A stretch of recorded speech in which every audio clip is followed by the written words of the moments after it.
सुप्रभात। कक्षा 8 की संस्कृत की कक्षा में आपका स्वागत है। आज हम कक्षा 8 के पाठ छठवां पाठ गृहम शून्यम सुताम विना, पुत्री के बिना घर सूना होता है, इसका अध्ययन करेंगे।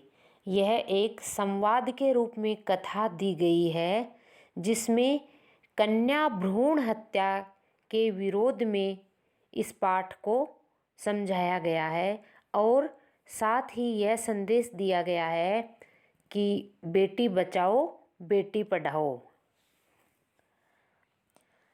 यह पाठ कन्याओं की हत्या पर रोक और उनकी शिक्षा सुनिश्चित करने की प्रेरणा हेतु निर्मित है।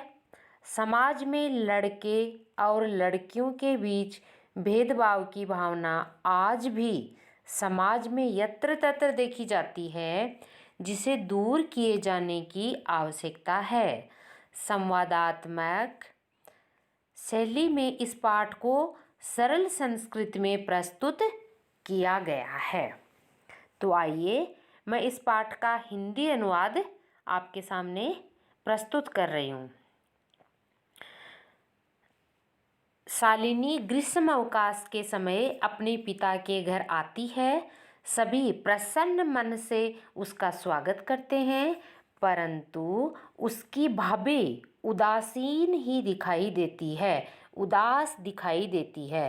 शालिनी कहती है, भाभी तुम चिंतित दिखाई दे रही हो, सब ठीक तो है ना? तो माला कहती है, माला उसकी भाभी का नाम है, तो कहती है, हाँ शालिनी मैं ठीक हूँ, तुम्हारे लिए क्या लाऊं, ठंडा पानी या चाय? तो शालिनी कहती है, इस समय तो मैं कुछ भी नहीं चाहती हूँ, रात्रि में हम सभी साथ ही भोजन करेंगे। भोजन के समय भी माला की मनोदशा स्वस्थ प्रतीत नहीं होती है, परंतु वह मुख से कुछ भी नहीं कहती है। तो राकेश कहता है, राकेश जो कि शालिनी का भाई है और माला का पति है, कहता है, भगिनी शालिनी यानी हे बहिन शालिनी, तुम भाग्य से ही आ गई हो। आज मेरे कार्यालय अर्थात ऑफिस में एक महत्वपूर्ण बैठक अचानक ही निश्चित हुई है। आज ही माला का चिकित्सक के साथ मिलने का समय भी निर्धारित हुआ है, अर्थात माला को आज ही डॉक्टर के पास लेकर जाना है। तुम माला के साथ चिकित्सक के पास जाओ और उसके परामर्श के अनुसार वह जैसा कहे वैसा तुम करो। तो शालिनी कहती है, क्या हुआ? भाभी का स्वास्थ्य ठीक नहीं है।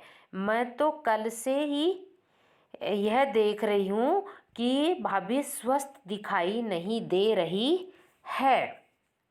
तो राकेश कहता है, चिंता की बात नहीं है, तुम माला के साथ जाओ, मार्ग में रास्ते में वह तुम्हें सब बता देगी। माला और शालिनी डॉक्टर के ओर जाती हुई बात करती हैं। तो शालिनी कहती है, क्या हुआ भाभी, क्या समस्या है? तो माला कहती है कि शालिनी मैं 3 माह का गर्भ अपनी कोख में धारण कर रही हूँ। तुम्हारे भाई का यह आग्रह है कि मैं लिंग परीक्षण करवाऊँ और अगर कोख में कन्या है तो मैं अपना गर्भ गिरा दूँ, अर्थात कन्या को मार दूँ। मैं अत्यधिक दुखी हूँ, लेकिन आपके भाई मेरी बात ही नहीं सुनते हैं। तो शालिनी कहती है, भाई ऐसा कैसे कह सकते हैं? शिशु कन्या है तो क्या वह मारने योग्य है? यह तो बहुत ही गंभीर अपराध है। क्या तुमने इसका विरोध नहीं किया? वह तुम्हारे शरीर में स्थित शिशु को मारने की सोच रहे हैं और तुम चुपचाप बैठी हो। आओ अभी घर चलते हैं, लिंग परीक्षण की कोई आवश्यकता नहीं है। भाई जब घर आएंगे तो मैं उन्हें सब बात बता दूंगी या मैं उन्हें अच्छी तरह समझा दूंगी। शाम के समय भाई आता है, हाथ और पैर धोकर, वस्त्र बदलकर पूजा घर में जाकर दीपक प्रज्वलित करता है और भवानी की स्तुति यानी देवी की स्तुति भी करता है। उसके बाद में चाय पीने के लिए सभी एकत्रित हो जाते हैं।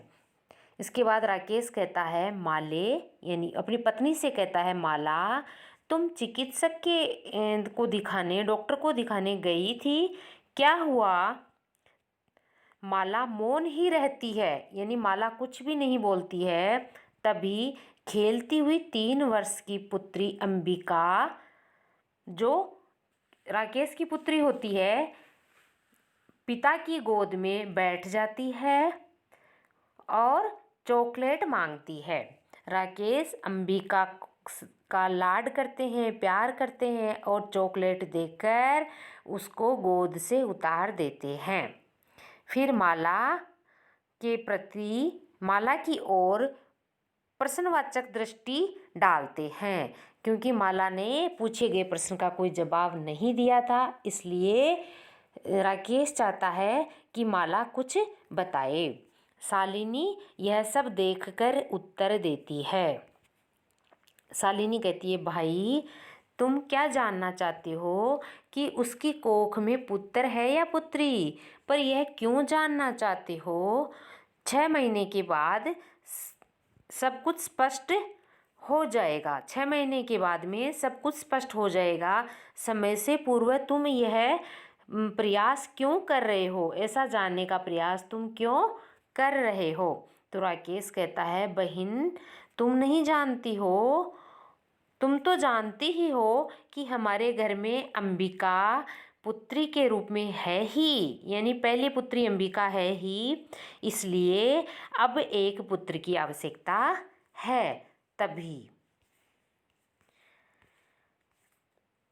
शालिनी कहती है, अपने भाई राकेश से कहती है, तो कोख में पुत्री है तो क्या वह मारने योग्य है? क्या उसे मारा जाना चाहिए?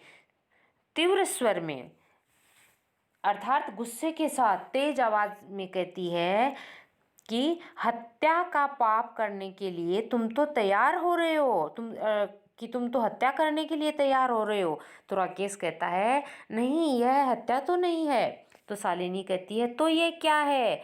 ऐसा यह तो बहुत गंभीर अपराध है, घृणा योग्य कार्य है। तुम यह भूल ही गए हो कि हमारे पिता ने कभी भी पुत्र और पुत्री में भेद नहीं किया। वे हमेशा ही मनुस्मृति की पंक्तियों को उच्चारित करते ही रहते थे। तुम भी शाम और प्रातःकाल के समय देवी की स्तुति करते हो। क्यों तुम इस सृष्टि को उत्पन्न करने वाली शक्ति का तिरस्कार कर रहे हो?